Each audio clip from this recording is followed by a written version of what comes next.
Appreciate that. First thing I want to do is to compliment Transamerica for making this investment in your success. First off, let me make sure I'm in the right room. How many people here truly, sincerely want to have more success than you have right now? Okay, good. So are you familiar with this book here? Anybody ever read or familiar with Think and Grow Rich? Then you know that it was written by this dude here, which is actually what he looked like when he met this dude here, Andrew Carnegie. And at the time that they met, Andrew had accomplished all his dreams and ambitions and was looking to leave a legacy. At the time, he was actually the wealthiest guy in the world by far. His net worth is estimated in today's dollars to be worth about $400 billion. So this whole Buffett at $50 billion, just a paltry 50 by comparison to his 400.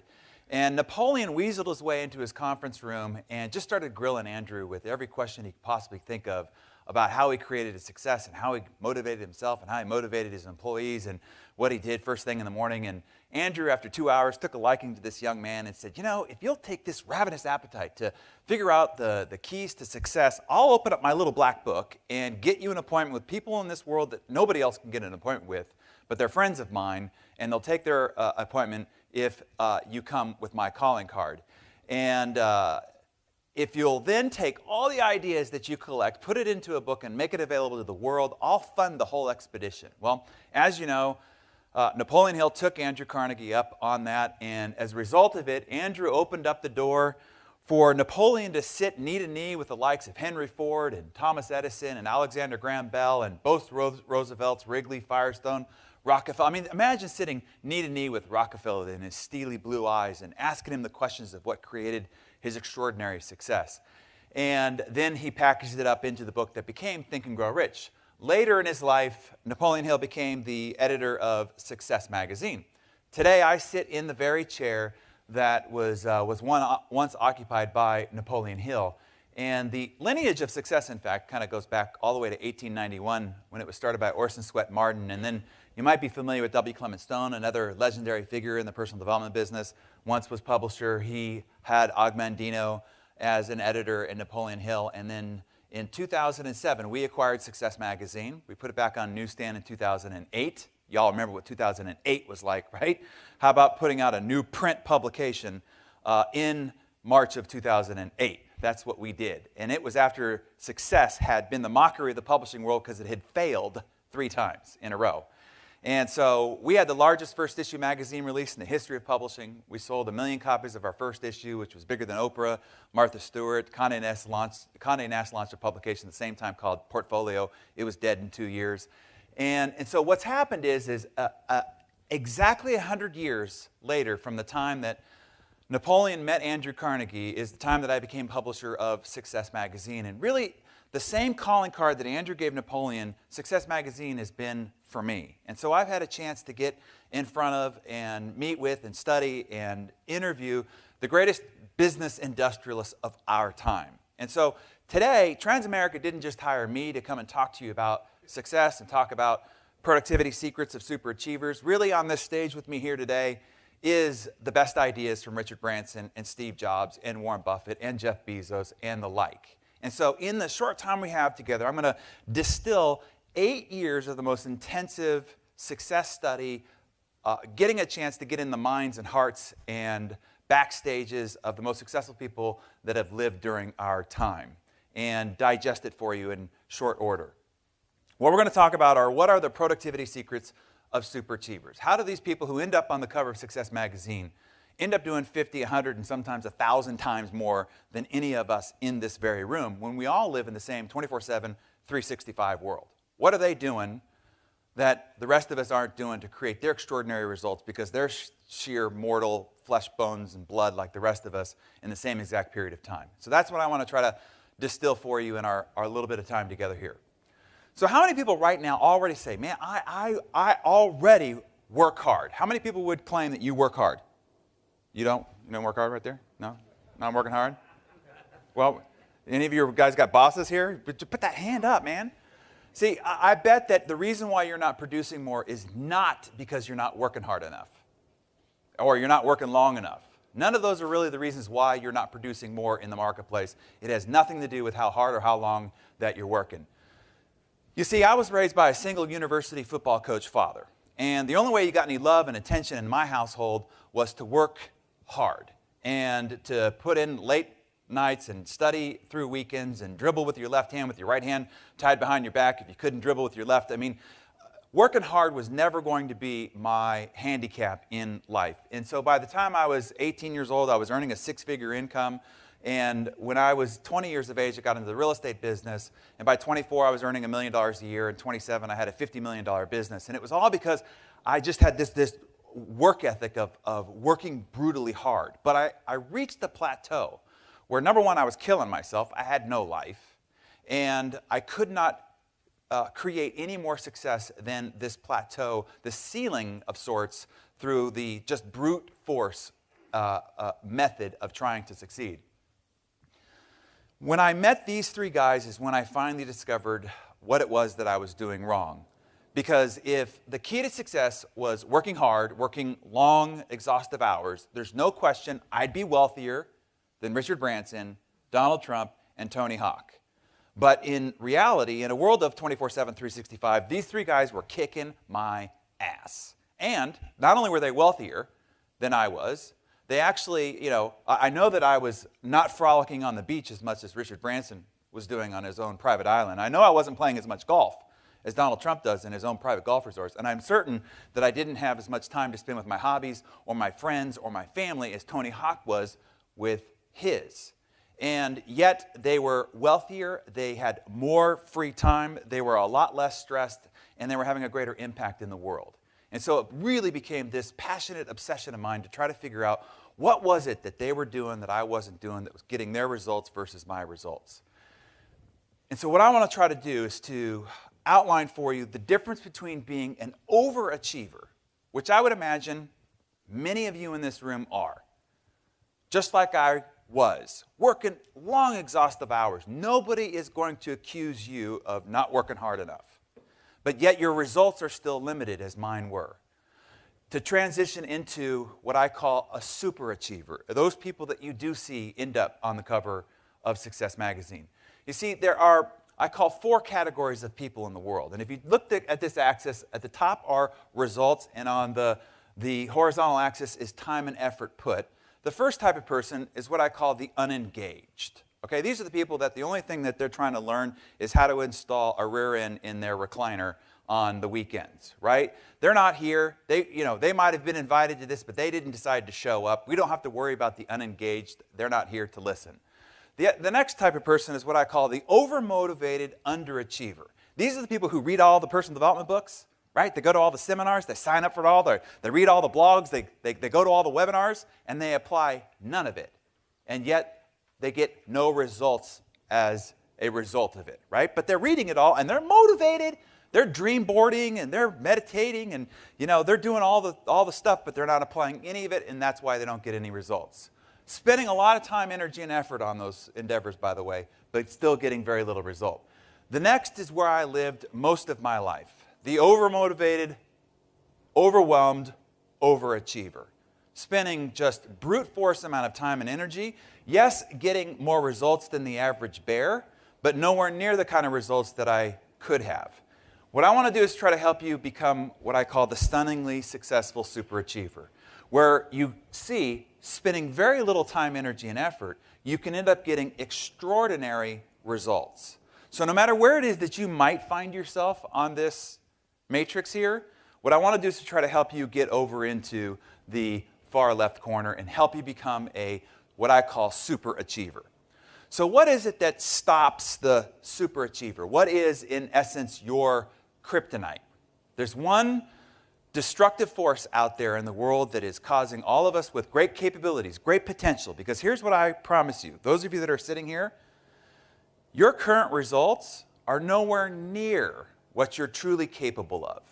If your Creator were to look down on you and take a look at where you currently are in life, while they would see you as a loving, wonderful, creation of God, they would simply say, of all that I bestowed, the gifts, the capabilities, the potential that I placed in you, and this is all you've done with it, they would be disappointed. So we can achieve a lot more than we're achieving. What's stopping us? What's our kryptonite? Well, I want to try to outline for you, particularly in this day and age, what is the number one threat to your productive future, your ability to achieve your goals, realize your dreams, and fulfill your purpose. What do you think the number one threat, the number one stopping point for all of us with great capabilities and great potential?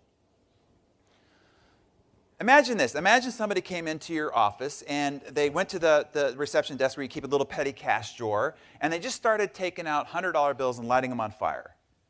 And just doing that right in front of you. Just one right after the other. Just $100 bills, one right after the other, lighting them on fire. How long would it take for you to either call the cops or tackle them and throw them out the front door?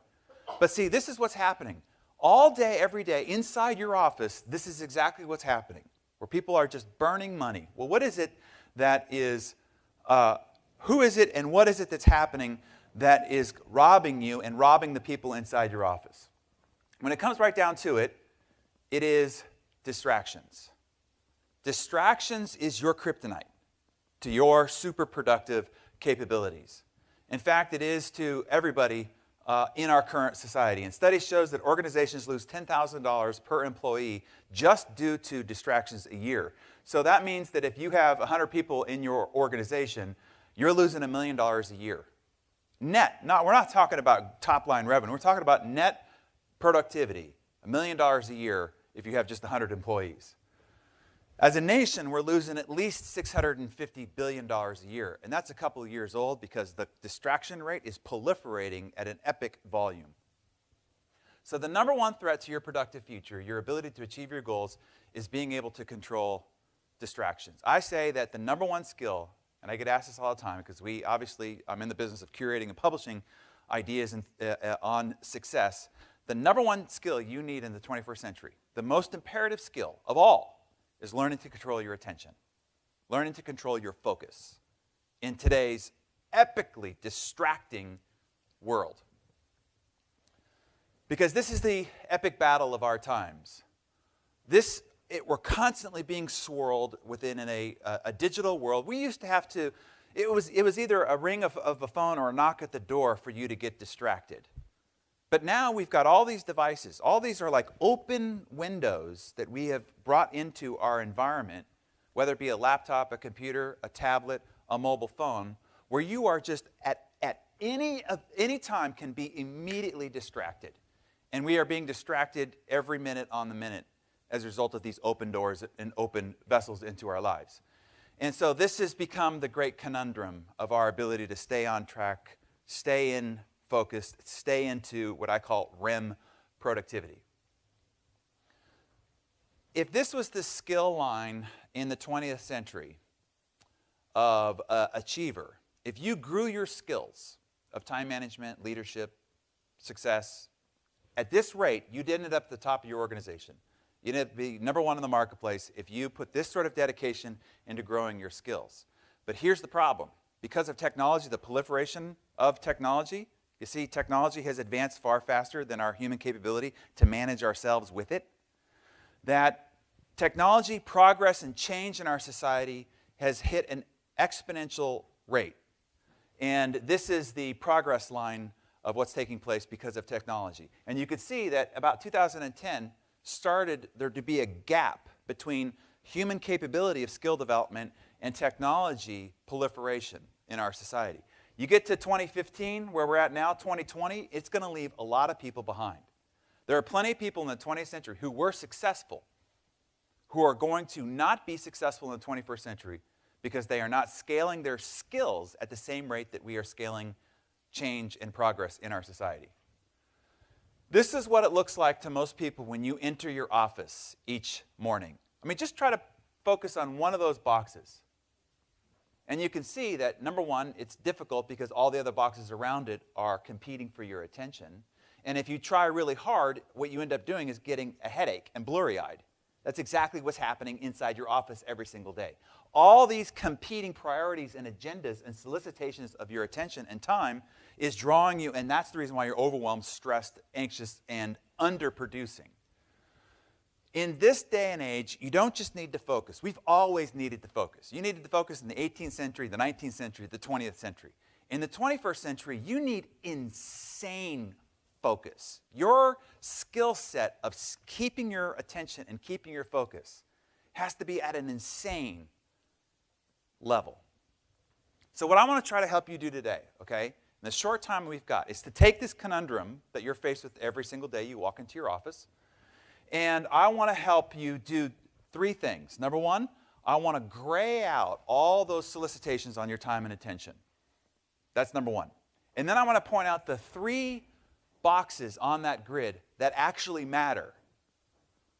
And then the third thing I want to do is to help you master those three. Right there, I just gave you the formula between you and Richard Branson, between you and Warren Buffett, between you and the late Steve Jobs, was the formula I just gave you.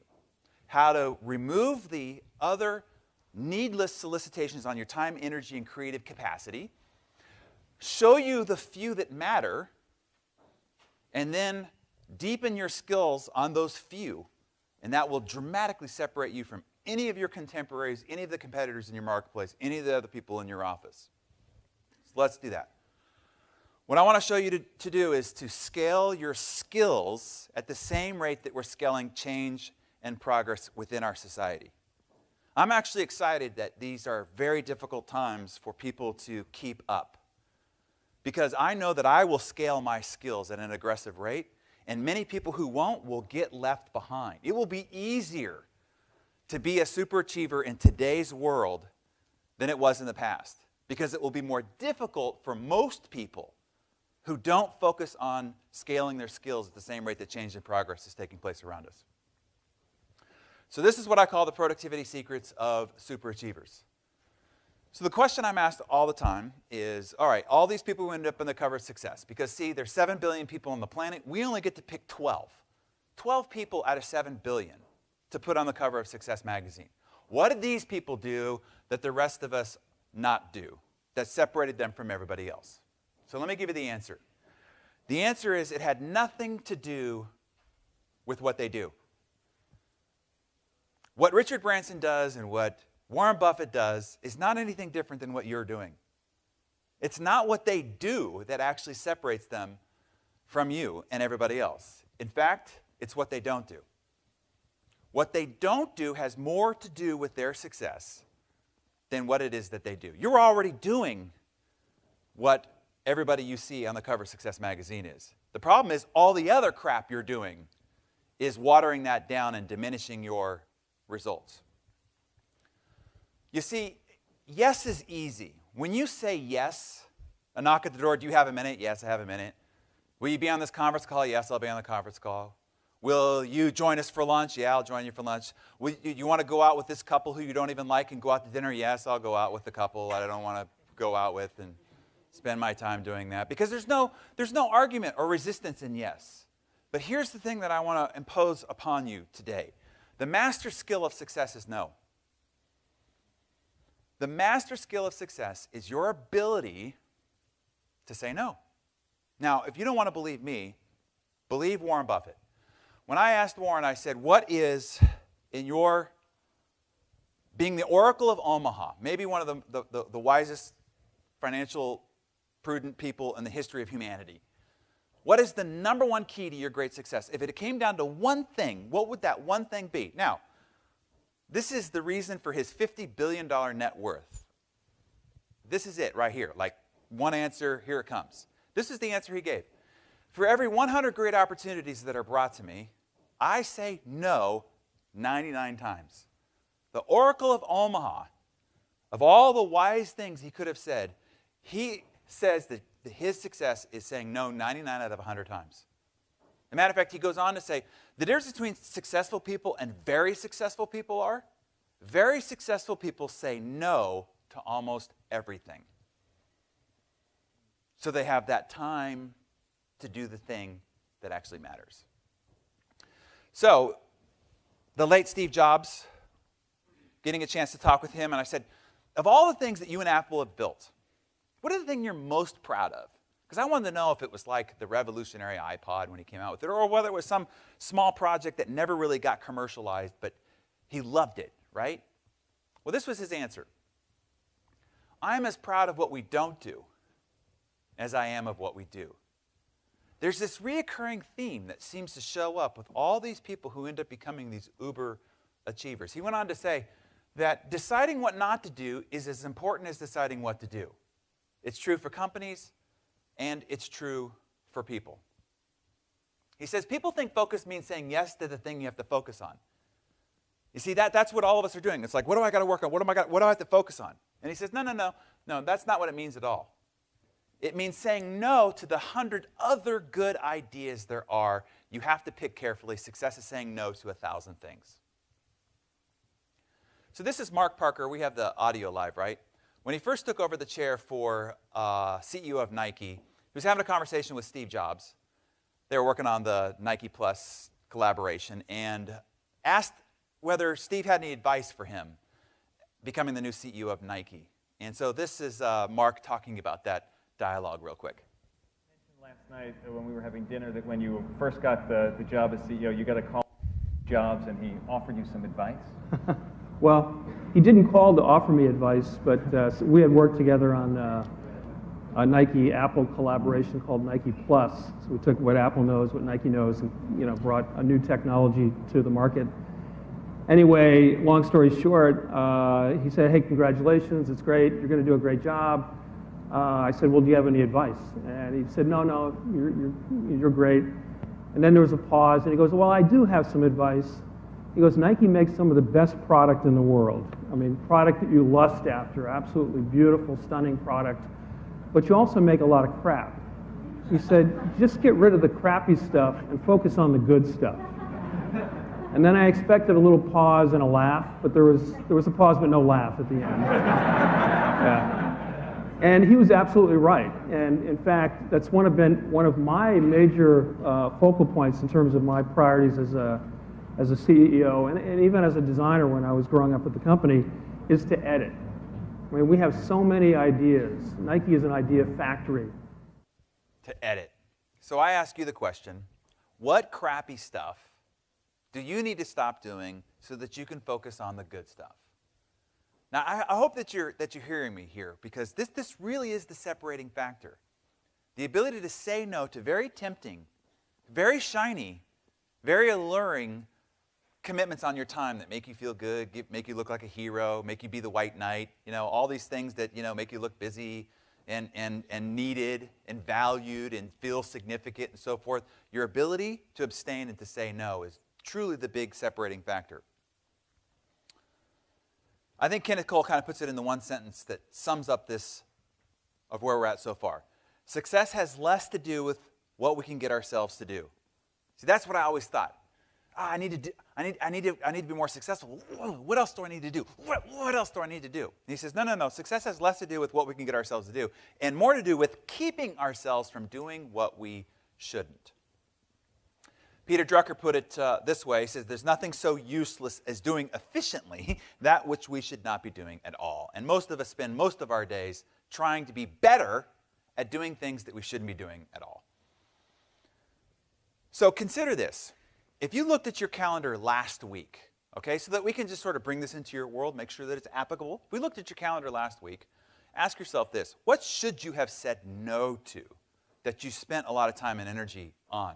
You know one of the things that'll be interesting, if you look at your calendar last week, how much of your calendar there were no appointments scheduled? Like, in other words, you can't even account for what the hell you did. But you ran around like a crazy person. When you went home and your spouse said, well, how was your day? Oh my God, I was so busy. But you can't even account for what it is that you're busy doing, right? Now we start to look forward. If you look at your calendar next week, now you start asking yourself, what should I say no to? Look at your idea list, your project list, your commitment list, and your communication list, and start wiping it clean. What can I start saying no to? By the way, if you want, I see a lot of you writing feverishly. I'm going to go through these quickly. We'll go through them a lot. If you want a copy of the whole slide deck, I promised Tom Sweet, beautiful person who invited me to come and be with you, fine people today, that I would give you the whole slide deck so that you would have it as a reference point. The other thing that I will do is I'll give you an audio recording of this entire talk.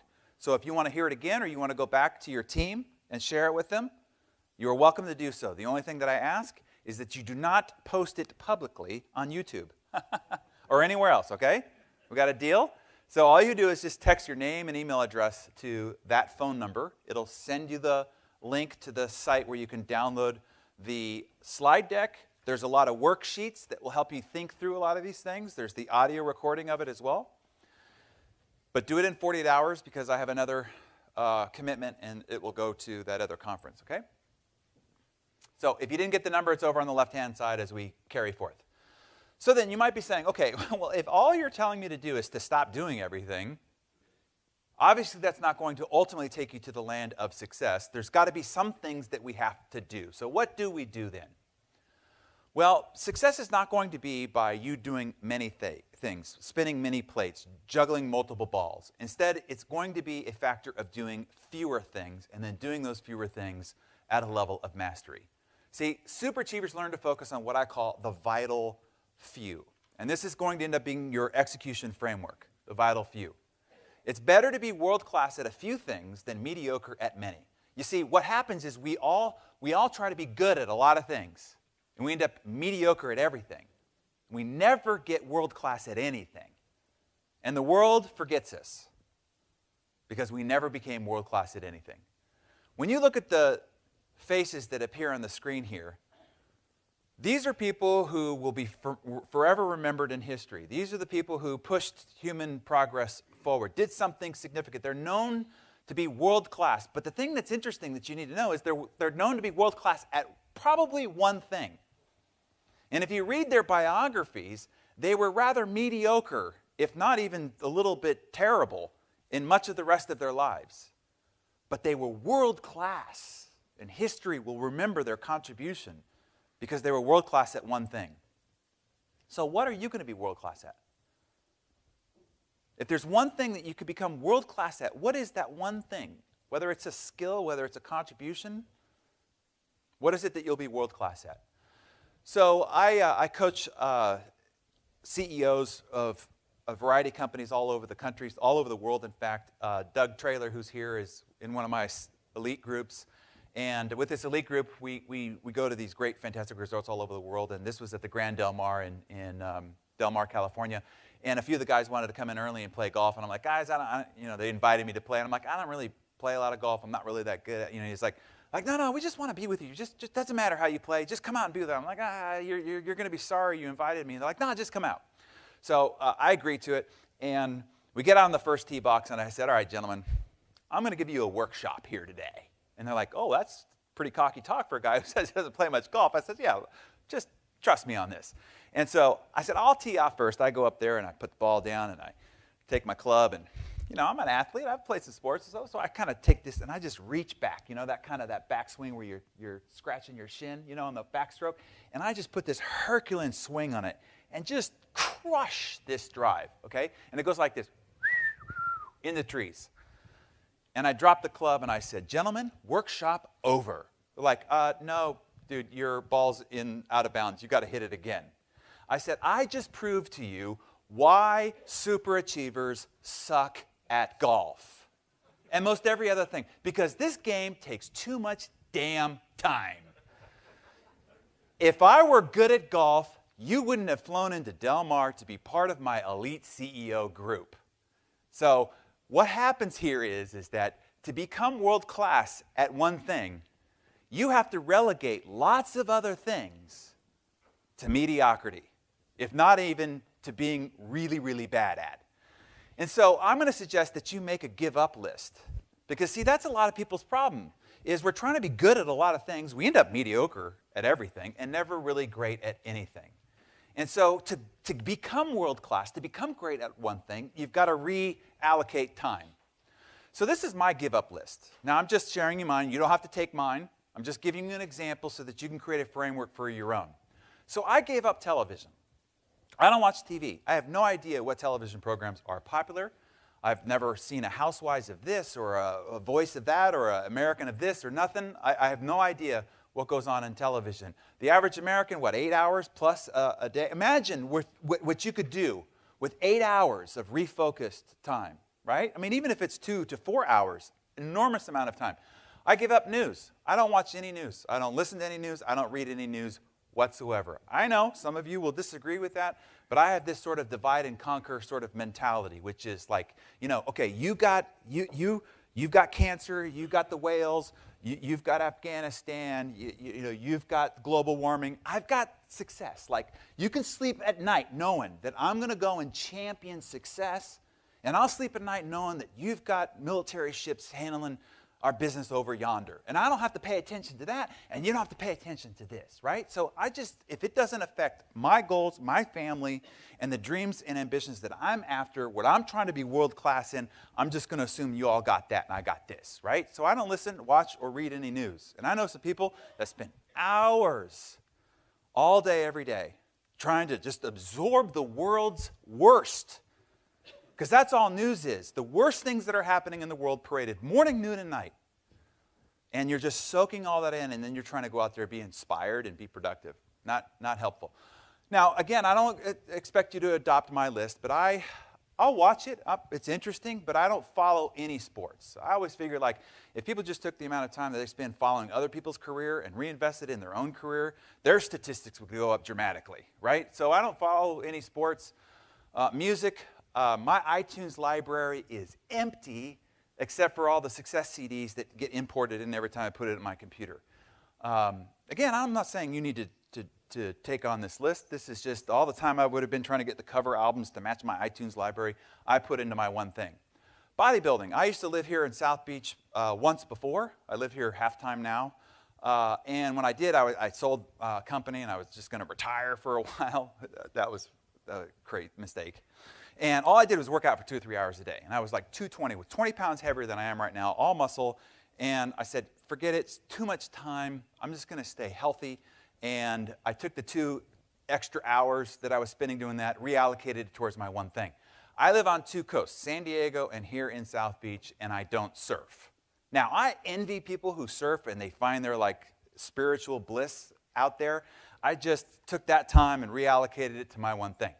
Mechanics. Now, this one I'm a little embarrassed by, but besides a pen and a fork in my hand, and I'm totally retarded. Like this one time in San Diego, I used the bathroom down the hall from my office instead of our master bathroom, and my wife was catching me walking down the hall going to the powder room. She's like, why don't you use your own bathroom? I'm like, the toilet broke. She said, well, you've been doing this for like a month now. I'm like, yeah, it broke a long time ago.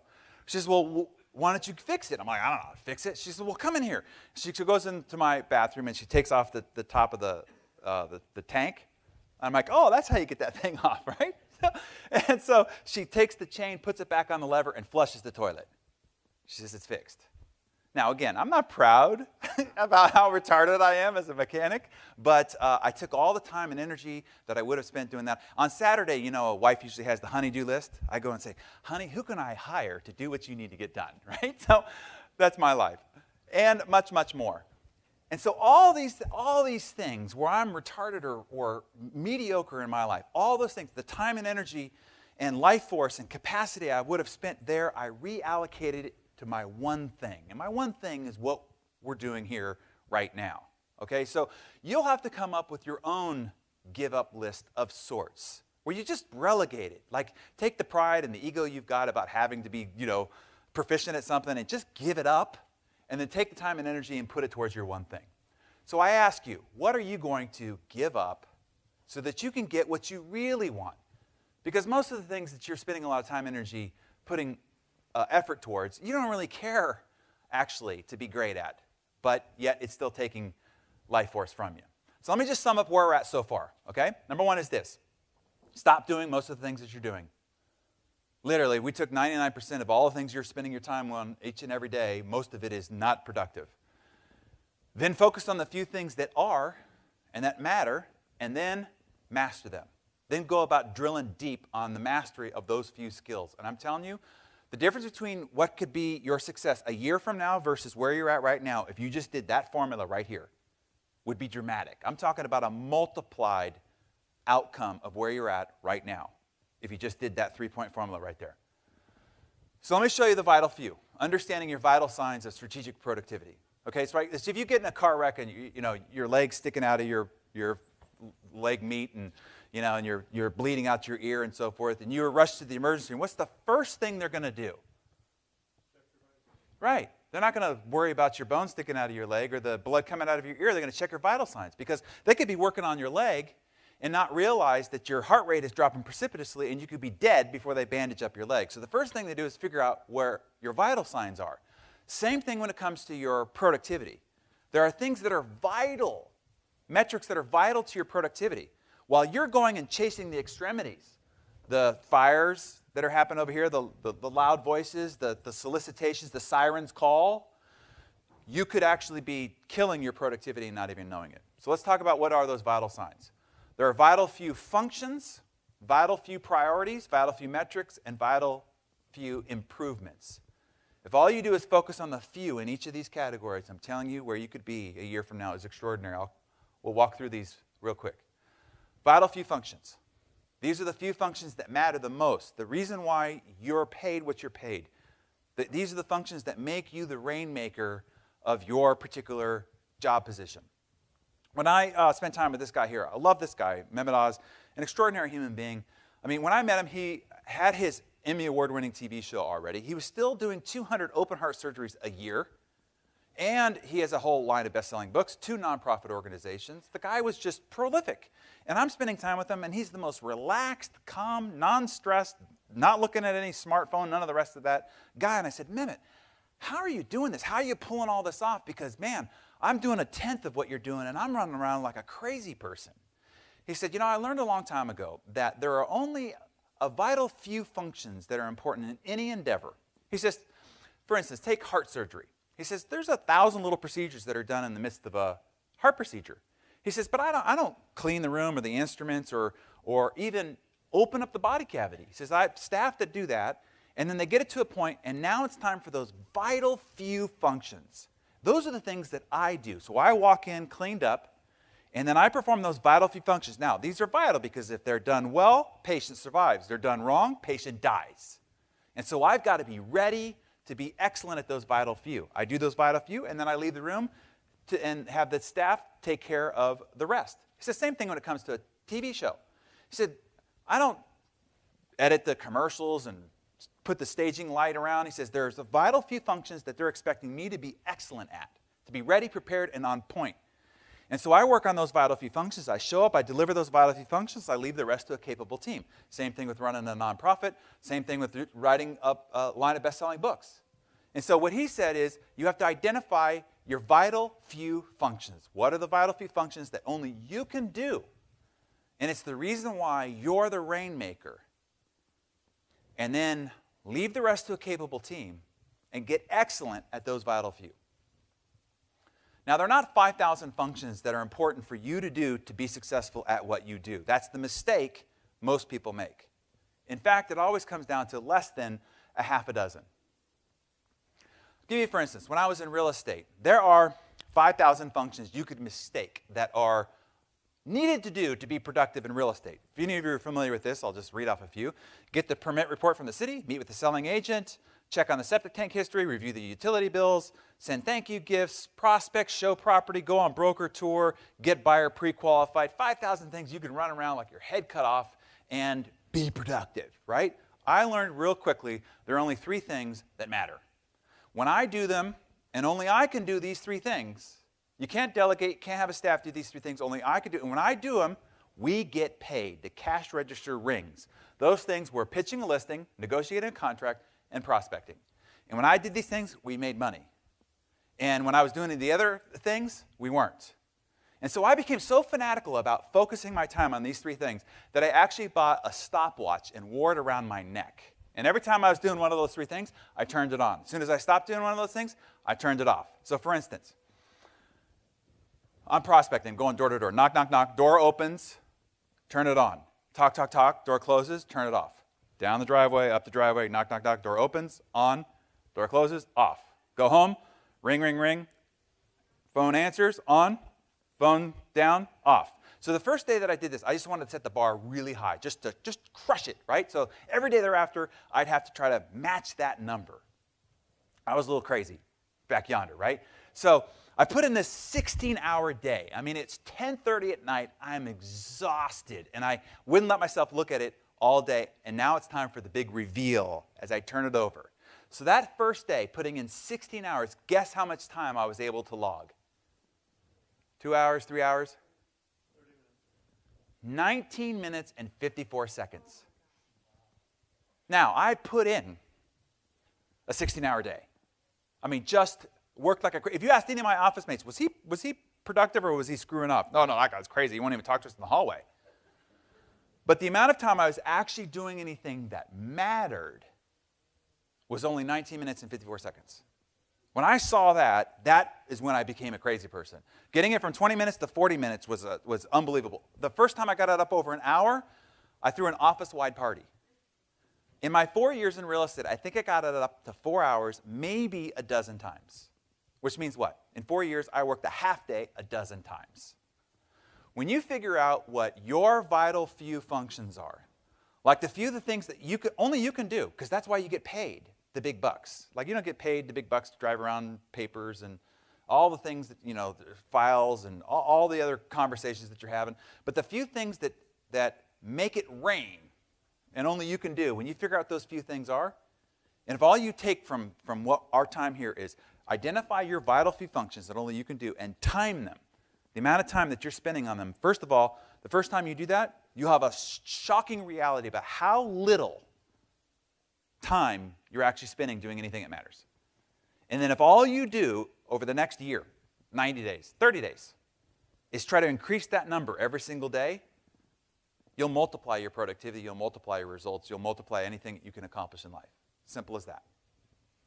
How do you do only the vital few? That's the big question. It's like, well, I got all these other things that I've got to get done. How do you do the vital few? First thing you have to understand is how valuable you are. What your time is worth. Now, you all have seen this before. I will tell you you're violating it every day. But you've got to remind yourself of the math. You've got to remind yourself of the value. So if you take your income goal and divide it by 2,000, that's your hourly rate. That's what you're worth on an hourly basis. So, for instance, you make $100,000 a year, your time's worth $50 an hour. Make $250,000 a year, your time's worth $125 an hour. You make $1 million a year, your time's worth $500 an hour. Now, that means if you want to make $250,000 a year, okay, every hour upon the hour, you've got to be doing something that's worth $125 an hour. Like, you would pay somebody else $125 an hour to do what you're doing because it's that valuable. So it's like this. Imagine January 1st, you woke up, you went into your bank account, and you're like, oh, somebody deposited $250,000 in my account. Oh, my God. And all you got to do is keep it. But every hour on the hour throughout that year that you don't do something that's worth $125 an hour, the difference gets taken out of your account. And that's what happens. People on December 31st, they go to their account and they go, and they look it up. $82,000? What happened to the $250,000 I had here? Well, what happened was that little cat video that you got on YouTube that ran into another video, and it was 20 minutes. 20 minutes can go like that, right? Well, what happens is in 20 minutes, what you have to do is take out your wallet, take out a $20 bill, take out another $20 bill, hold them up, and light them on fire. Because you just cost yourself $40. 20 minutes. See, a lot of people think that YouTube is free. Oh, no. Facebook? Twitter? Those aren't free. Those are so expensive on your time because they're costing you so much time. You want to invoke the rule of three. Figure out what your three functions are, those vital functions we talked about, and try to spend 90% of your time on those. What do you do best? What can only you do? And then delegate or discontinue the rest. Delegate or discontinue the rest. Build a support team. In this day and age, the ability to get virtual assistants, I don't even care if you're an employee. Your ability to hire virtual assistants to do low volume, low pay work so that you could stay focused on your vital few is essential. Absolutely essential. Always ask yourself, would I pay somebody else $125 to do what I'm doing right now? Would I pay somebody $125 to make comments on my blog? To respond to somebody's Facebook notification? If the answer is no, stop doing it. You can't afford you doing it. See, people, for some reason, violate and abuse their own time. And that's all you've got in life. As soon as you're born, there's a fuse that's lit. And that fuse is burning every minute on the minute. And it's getting shorter and shorter. All you have is time. Don't mistreat time. So what's better than a few? If you get your world identified down to a few vital functions, what's even better than a few? Yeah, one. Right, exactly.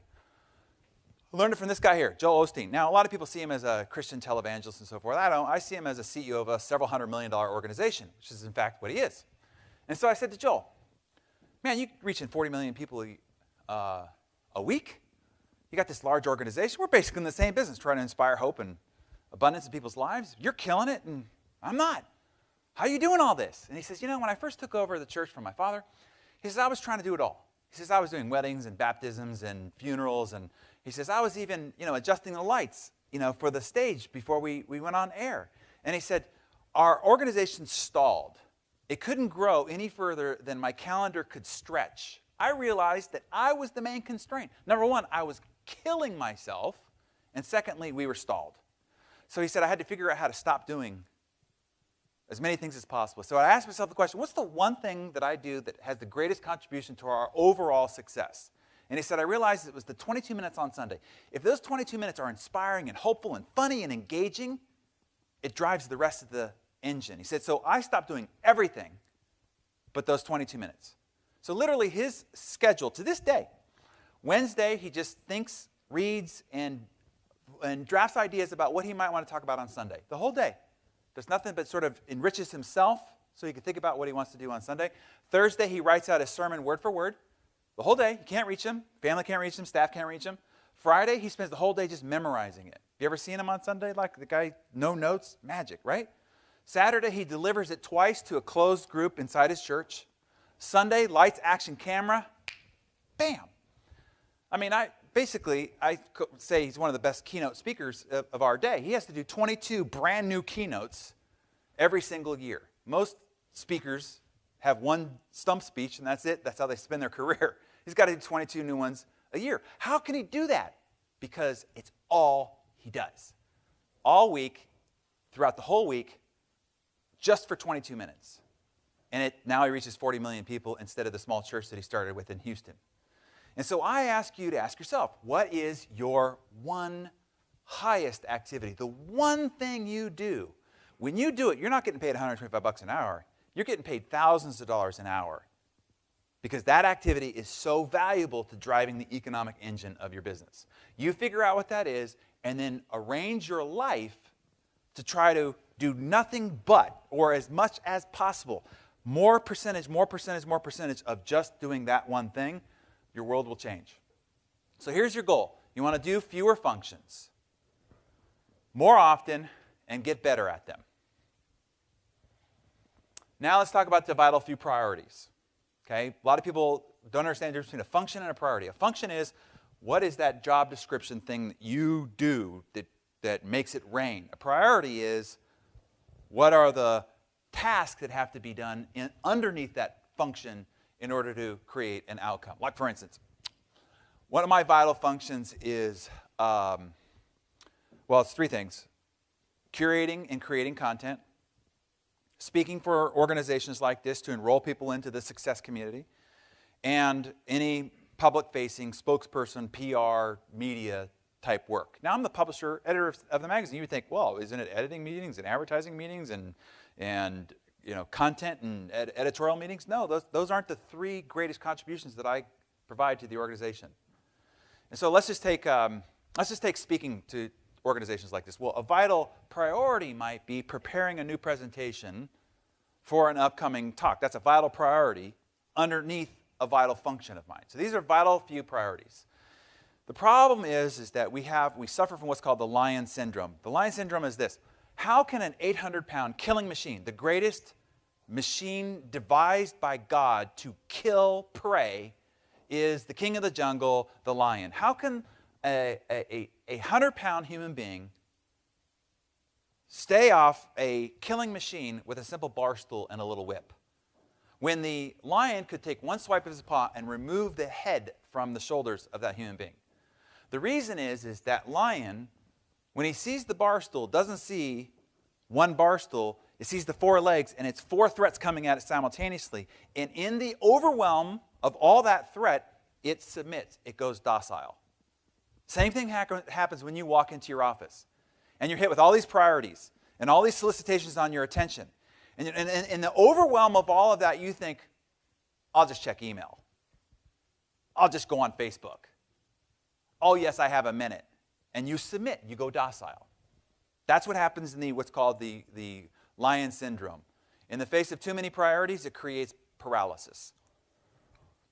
I really learned this from this guy here, Richard Branson. So we had him on the cover of Success Magazine, and a client company wanted to hire him to come speak at their conference.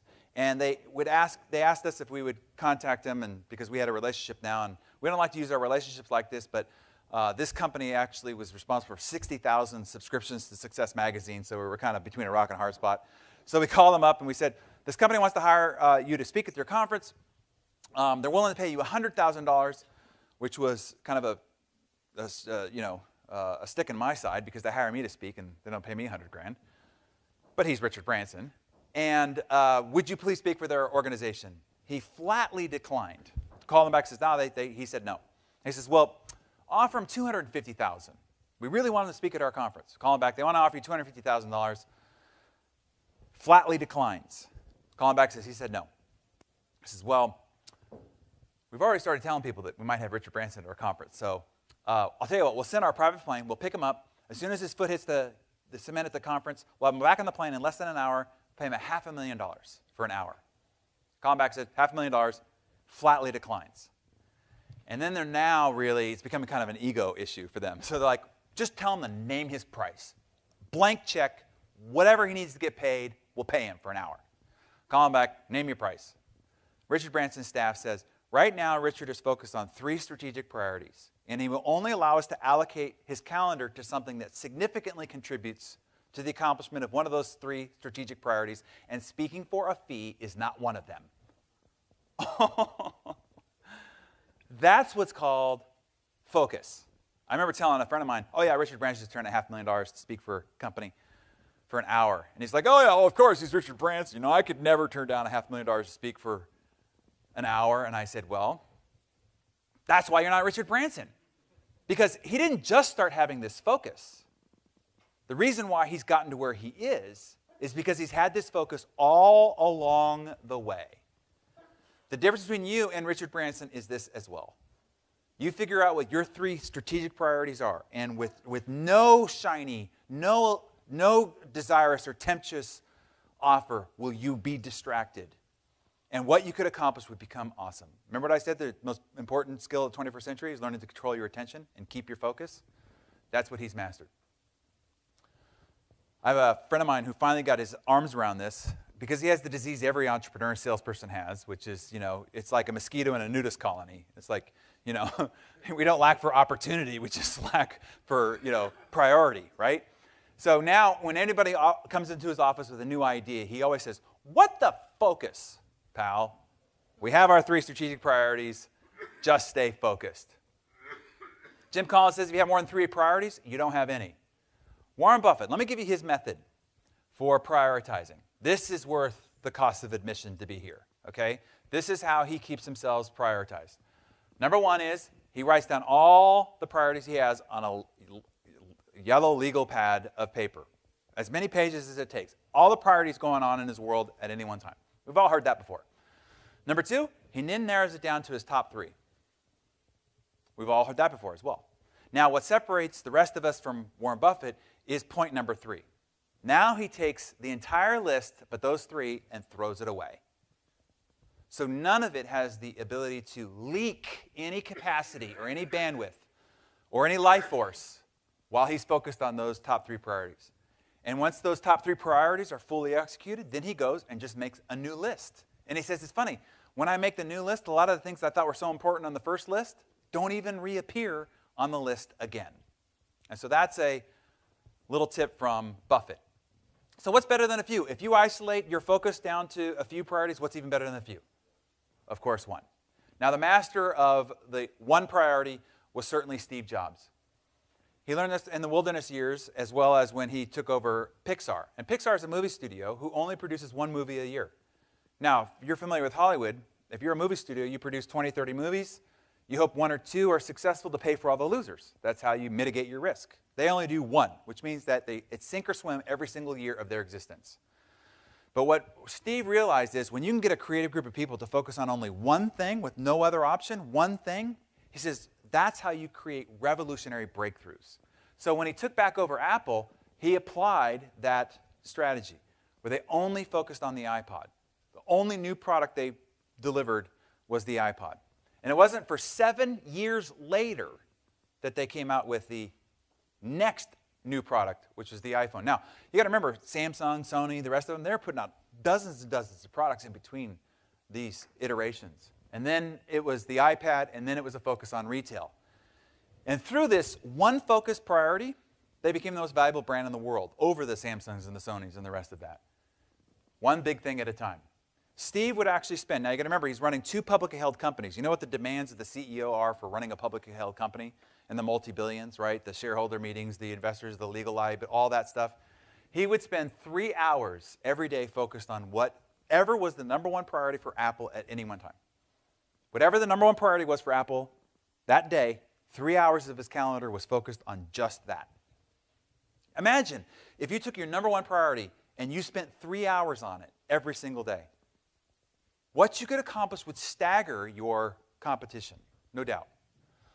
So the great challenge of our times, though, we talked about is this constant solicitation on your attention, dragging you in a multitude of different directions. This is the great weapons of mass distraction that we have to deal with. And we love this distraction, by the way. We're addicted to it. We love it. We love this distraction. The reason why it's so profound and prolific is we actually love it.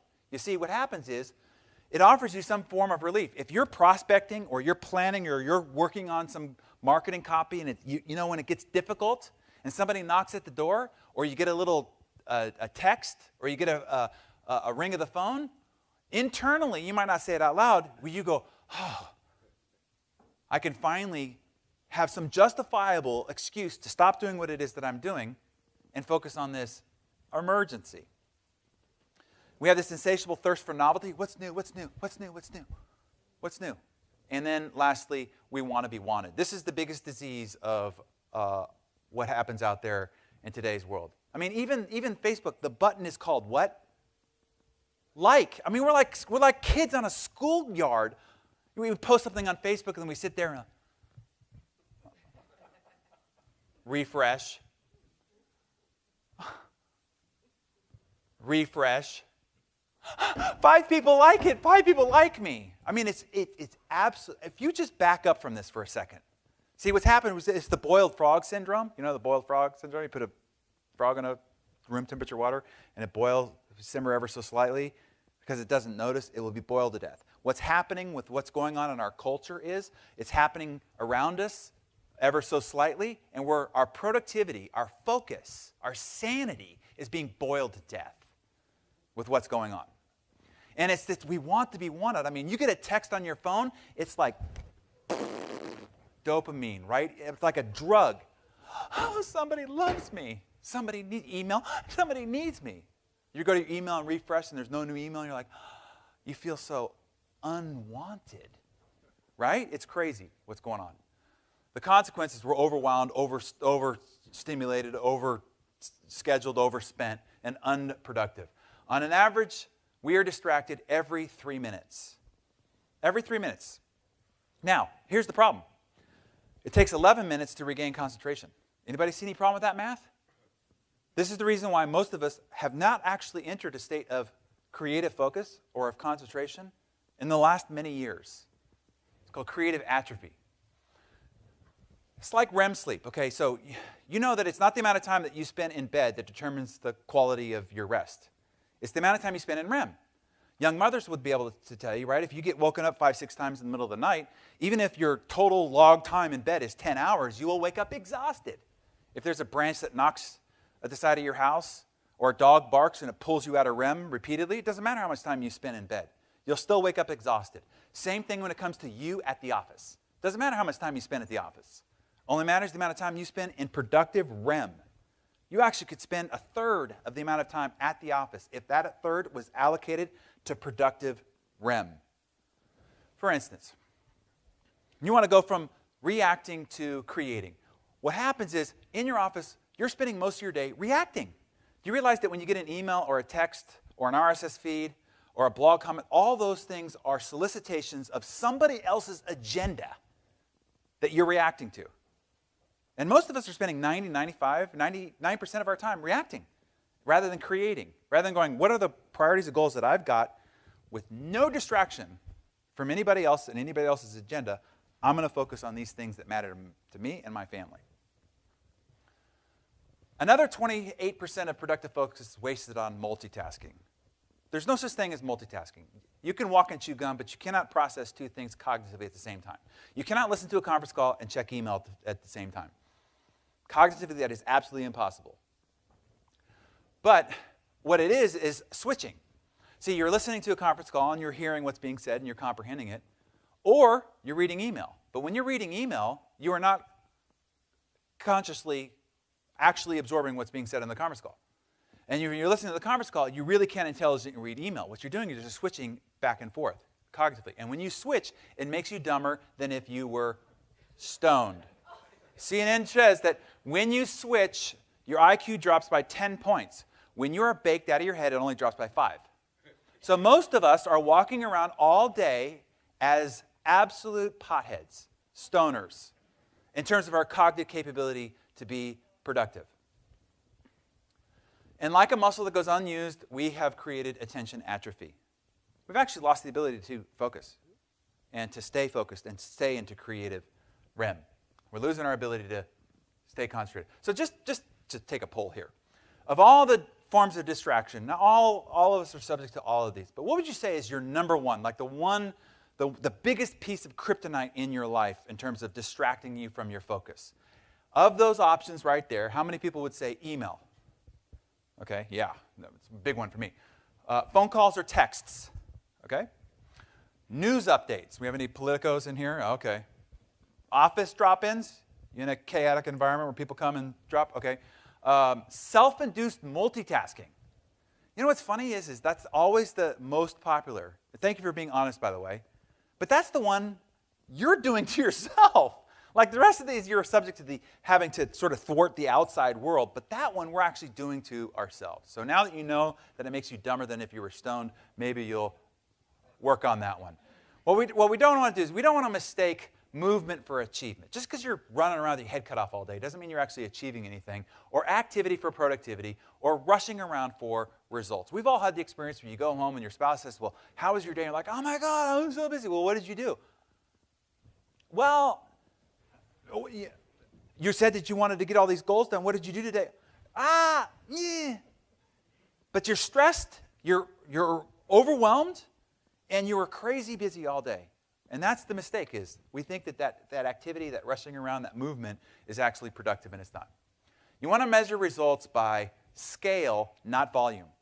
I have a friend of mine who's a billionaire, and all he does is he gets up and he does only one thing all day. One thing. Every day it's different. One thing. He will not allow himself to do anything more than one thing. Now, his one thing is a really friggin' big thing. And if it's done by 8 or 10 o'clock in the morning, he's done for the day. If it takes until 9 at night, but it's only one thing. He won't allow anything else on his calendar but one thing. And because he's had that practice for 30 years now, he made himself a billionaire by doing one thing a day. Amazing. So, scale, not volume. Give you some strategies, how to apply what we've just talked about. Strategies of high performance. Here's something that will triple your productivity immediately. Triple the productivity of the average Fortune 500 CEO. So the average CEO logs about how much of genuine productivity each day. We're talking about the highest achievers in our society at the corporate level, right? Have all the staff and ways to delegate. How much time do you think the average CEO spends on focused productivity? Any guesses? 1 hour, 3 hours? Fortune came back and said 90 minutes. And then Jack Welch saw that report and said, absolute BS, I don't buy it. And called them out in the Wall Street Journal. And said, I do not believe that the average Fortune 500 CEO spends 90 minutes on anything productive. And so after calling them out in the Wall Street Journal, they redid the study 2 years later, and it came back as 28 minutes. This is the Fortune 500 CEO running our major corporations, do less than a half hour of anything that actually matters throughout a 10, 12, 14, 16-hour day. that they're at the office. See, focus is a skill every bit of foundation to success as reading or writing. When you control your attention, you finally control your life. And to build the muscle of concentration and creative focus, it develops like a muscle. What goes unused, you lose. And if you want to build it, it's a matter of putting incredible stress and strain on a muscle over and over. Incredible stress and strain in short bursts period of time. And then in rest and recovery, it grows back bigger than it was before, and it could do more than it could before. So I want to show you the productivity intervals of elite achievers. Those people that go on to become Olympic athletes, that go end up doing extraordinary things in the marketplace. These are what are called the productivity intervals of elite athletes. It's what's called sprint and recover. Intensity, and then recover. So let me show it to you. Let's first talk about sprint. What I do is called 90-minute jam sessions. For 90 minutes, you know you can't actually be productive in a concentrated state more than 90 minutes. I don't care if you're a violin virtuoso, piano virtuoso, you practice in tennis, baseball, football. After 90 minutes, your productive rate starts to diminish. But for 90 minutes, you can stay in a deep state of concentrated creative focus. So I do what are called 90-minute jam sessions. To set up a 90-minute jam session, you've got to create a bubble of silence around you. Because if anything breaks you out of that creative REM, it'll take 11 minutes to get back into it, and you probably won't. So you have to create a bubble of silence. Turn off your phone, put a sign on the door to not be disturbed until I'll reemerge at this period of time, whatever. Bubble of silence. The second thing is a countdown clock, so you actually see where it is that you're at. I get this on Amazon, like $14. I have it on my desk. I have it on my desk in both places that I live, wherever I go. And I start a 90-minute jam session, and that's all I'm going to do is work on this one thing for 90 minutes. You do this, I'm telling you, the first time you do it, you'll be working on this one thing. I've been wanting to get to this marketing campaign for the longest time. You'll be working on it, you hit a mental wall, and you're like, God, I must be almost done. You'll look up at the clock, and you're like, oh my God, 78 minutes left. And you'll go and you work on it again, you go like, I got to be almost done by now. And you look up, you're like, 61 minutes. You'll realize how difficult it is for you to only work on one thing. You'll see how atrophied your concentration muscle really is. Now, you do it 2, 3, 4 times. The other thing you realize is how much incredible outcome you can create in a 90-minute period of time. I mean, incredible productivity in a concentrated, focused effort period of 90 minutes. You'll become addicted to your jam sessions because, look, you're flying through 90 minutes all the time and getting nothing done, nothing to show for it. You do these focused 90 minutes, and you'll have these big consequential outcomes to produce. And then next is recover. You got to recover. Look, getting you to do the 90-minute jam session is going to be easier than me getting you to actually take the time to recover properly because you're an addicted achiever. That's the reason why you're here. That's the reason why you're the top of your business, because you're an achiever. And the one thing that you have a hard time doing is justifying actually resting, which means that you're in this state of overtired, overworked period of time, and you're low productivity. So you have to take the time to recover. The problem is the absence of discipline and intermittent recovery. Chronic stress without recovery depletes energy reserves, leads to burnout, breakdown, and ultimately undermines performance. If you're going to train an Olympic athlete, the thing you're going to have to focus on with that athlete is not their exercise program and their training regimen. The reason why they got to that level is because they train like a beast. The thing you have to focus on is locking them in the room and forcing the recovery.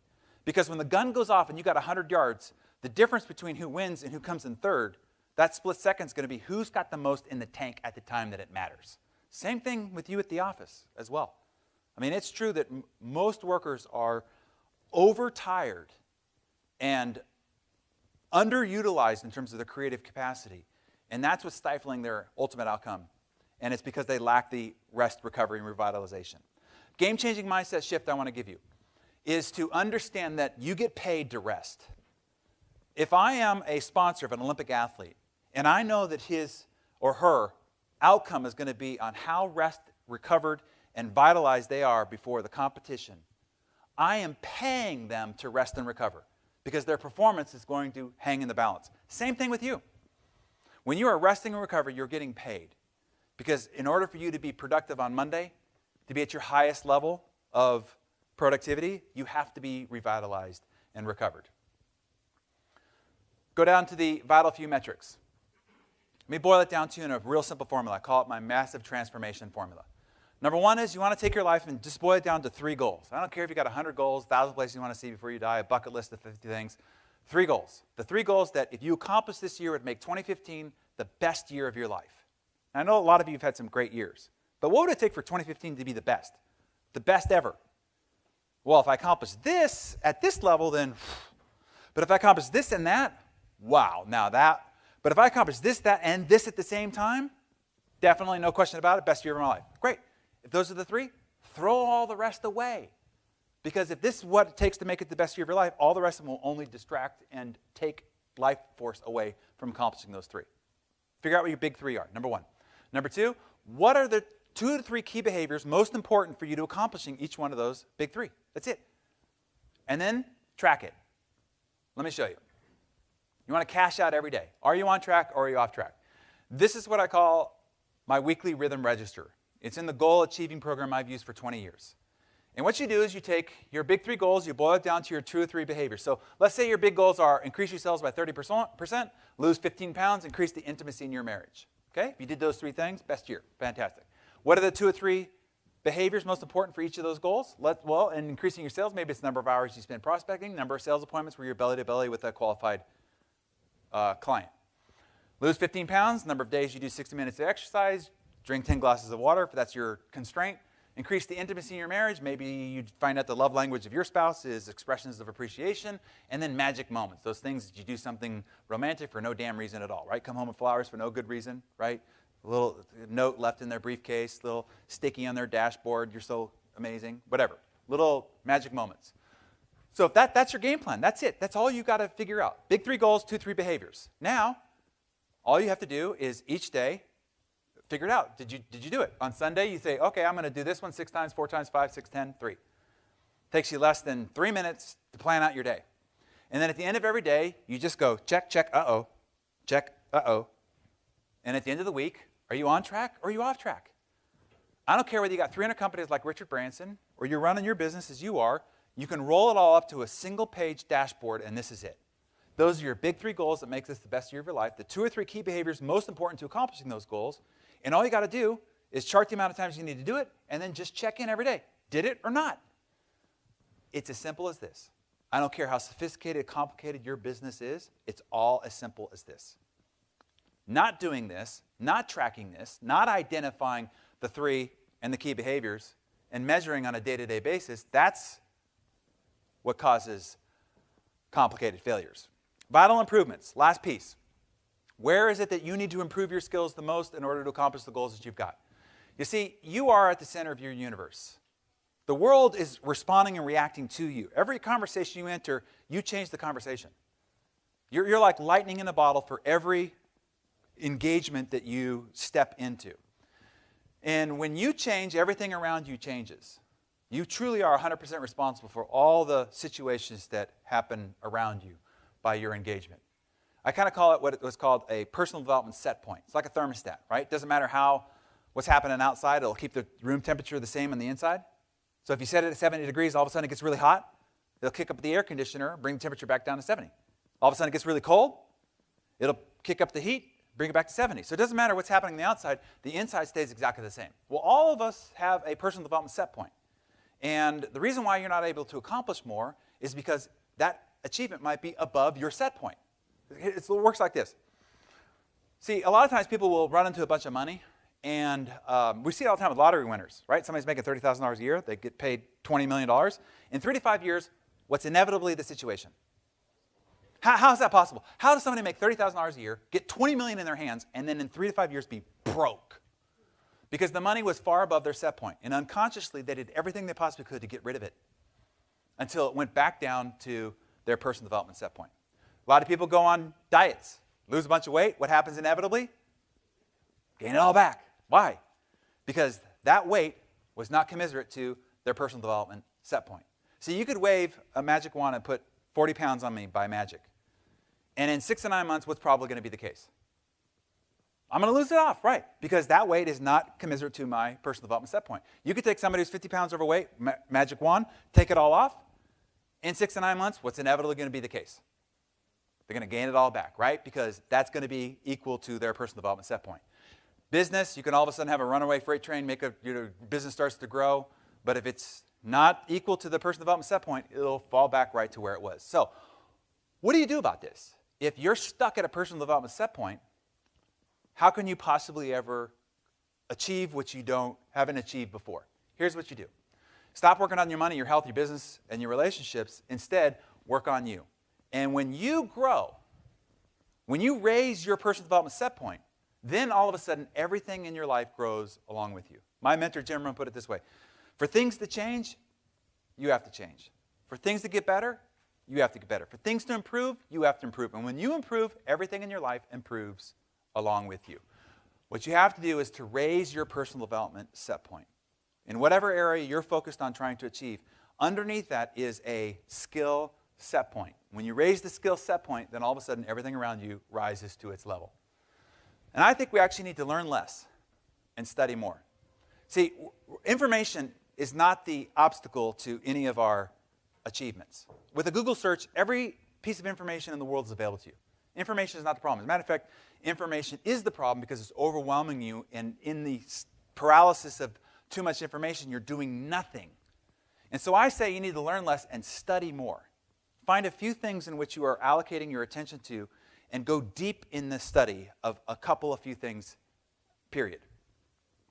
So my personal development plan, I'll give it to you real quickly. My personal development plan is really simple. I call it the 1-1-5-3-1-30-35-10-10 plan. Yeah, it's more simple than it thinks. Number one is, what is my number one goal? Of my big three, what's the number one most important goal? Then, what's the number one skill necessary to achieve that goal? That's the 1-1 part. Then I take the new skill, and every quarter I attack a new skill. Every quarter, that's all. One skill a quarter, that's it. And I buy the top 5 books focused on that skill, the top 3 CD, DVD programs, and I go to one seminar focused on improving that skill. And you go like, wow, geez, that seems like a lot of time. No, it's not, right? So all I do at the time is, that's the 30-30 part. Every morning I get up and I read for 30 minutes, one of those 5 books. And in about 4 weeks, you're through all 5 books, really, by just reading 30 minutes every morning, 5 days a week. You don't want to do it on the weekends. Why want to get that personal development, right? And then while I drive around, I listen to one of those CD programs or walk around or travel for 30 minutes. While my hands are busy, my mind is free. You spend 300 hours in your car on average every single year. You get a PhD in any skill that you want in the time that you just drive around. It's called net time, no extra time. And I treat it like a race. I mean, if I'm traveling, if I'm walking through the airport, if I'm walking the dogs, if I'm in the gym, I'm feeding my mind. I'm feeding my mind. Every hour that goes by, I feel like I'm getting steps ahead of my contemporaries. Now you go, well, that's a lot of money to spend on your personal development. No, it's as simple as this. Brian Tracy taught me the 10-10 investment. When I was 18 years old, so you want to take 10 cents of every dollar you make and carve it off to help other people, right? Tithing, you've heard of that? And you want to take the other 10%, carve it off to help yourself. 10 cents out of every dollar you earn needs to be reinvested in your own personal development. He says for every dollar you invest in your personal development, it adds $30 to your bottom line. I've had that philosophy since I was 18 years old, and I can tell you the rate of return is far greater than 30 to 1. Now, where else can you go get a 30 to 1 return on your financial investments? Anywhere, and I'm talking to a room of financial advisors. The best place is your own personal development. Jim Rohn put it this way. He says, you want to take the goals that you've got, and your goals need to equal the investment you make in the achievement of them. So you want to make $250,000 a year, you should be spending $25,000 on your personal development. That 10% equal to the goal that you've got. You have to grow into your goals. He says you can't achieve something you haven't achieved before because you're not something you need to be. And so the only way to achieve your goals is to grow into them. The aim of life is to see all that you can become with all you've got. So I just want to encourage you to pick one. What one skill? If you just walk away from the vital improvement and say, I'm just going to pick one skill and attack it with all you've got. Go buy top 5 books, top 3 CD programs, sign up for one seminar, and attack that one skill over the next quarter. The skill most important to accomplishing your biggest goal, it'll make an immeasurable difference for you. I want to give you one last strategy to walk away with, apply to your business that I think can make a profound difference because it did for mine. When I first got into real estate, I was 20 years of age. I had no business being in the real estate business, right? Person's most valuable investment, 20-year-old. And I went to a seminar, and I took the seminar leader out to lunch, and I asked him, I said, what is if you were to give me advice, the most important thing that I could do to be successful in real estate, what would that one thing be? He said, go fail. And I said, I thought the whole idea of success was to avoid failure. He says, no, it's exactly the opposite. He says, I want you to go fail rapidly, go fail big, go fail as fast as possible. And he could see that I had this perplexed look on my face. And he gave me this quote from Thomas Watson who said, the key to success is massive failure. Think about that for a second. The key to success is massive failure. Instead of hearing that as a motivational quip, what if that were true? The key to success is massive failure. Now, based on the look on your face, same look I had, he wrote out this little analogy. He says, look, life is like a pendulum. On one side of the pendulum is pain, rejection, sadness, and failure. On the other side of the pendulum is joy, love, happiness, and success. He said, you can't push the pendulum on the side of joy, love, happiness, and success, but you can on the side of pain, rejection, sadness, and defeat. Your job is to go push the pendulum as far and as wide as possible on the pain, rejection, sadness, and failure side. He says, most people find this little comfort zone, and they're never willing to experience a certain level of pain, rejection, and sadness, so they never experience a certain level of success, happiness, and joy. And that ends up becoming the confined reality of their life, the comfort zone. He says, your job is to push that pendulum as high and wide on the side of failure and rejection. So in real estate, there's a few places you can go get a lot of rejection really fast, right? Expired listings, for sale by owners, the scourge of the earth, right? Door knocking, cold calling. And I just took his advice straightforward. And I just went and just subjected myself to massive amounts of rejection, defeat, failure, sadness, and bludgeoning. I pushed the pendulum high and wide. I was in an office of 44 agents, veteran agents. And in 90 days, I was outselling the entire office combined with number of new listings and number of new escrows. It did exactly as he promised. It swung in equilibrium on the other side. And even to this day, this becomes a new confined comfort zone. If I get to the end of the month and I have not had some sort of defeat, failure, or rejection of some epic proportion, I am mad at myself. Why? Because I want more success than I have right now. And the key to success is what? Massive failure. You ask Richard Branson, the king of failure, he's had more failures than anybody in this room, times 100. Epic failures. I mean, remember Virgin Brides? Virgin Cosmetics? Virgin Cinemas? Virgin Cars? All of them, epic failures. He's failed his way to $4 billion of net worth, right? You want to pursue failure with a passion.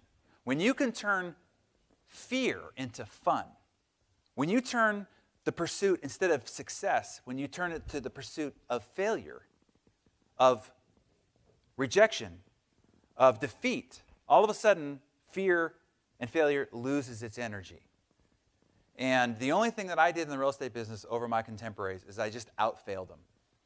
And because I was able to endure more failure, more rejection, more defeat, I also accumulated more success and more victory and more. So instead of having a contest in your organization about the number of new transactions, number of new successes, have a who could get to 100 no's the fastest. The number of 100 rejections, and then celebrate that person. And then have a booby prize that whoever has the most heart-wrenching, gut-kicking defeat story, carry them around on your shoulders and celebrate them.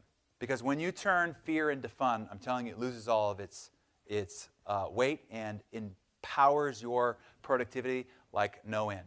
As Eleanor Roosevelt said, do something every day that scares you. So to sum up what we've talked about here today together is this. The productivity secrets of superachievers comes down to these half dozen fundamentals. Stop doing most of the things that you're doing right now. Master the vital few functions, priorities, metrics, and improvements. Out-focus everybody around you. This is going to be the dividing line of competition in the 21st century. Who can out-focus their competition? Outlast everybody around you through consistency. Don't just start this new regimen, this new diploma, this new resolution, and then drift. Don't suffer the common achiever dilemma of drift. The tortoise will always win. No matter how talented or how ambitious or how skilled the hare is, the tortoise will always win, outlast. And outgrow. Scale your skill, particularly the skill of focus and productivity in the 21st century. And then lastly, outfail everybody around you. And if you're willing to not only see failure as part of the process, an acceptable part of the path, but actually the pursuit to accumulate as many failures and rejections as possible, I'm telling you, success will beat a path to your door, and you'll have more to sip out of the chalice of victory, more than you possibly could drink. And do all of that, and then maybe one day, one of you in this audience will get knee to knee with me, because we will be presenting your story on the cover of Success Magazine. Thank you all very much. It's been a joy to be with you. Pleasure's been mine. Thank you, guys.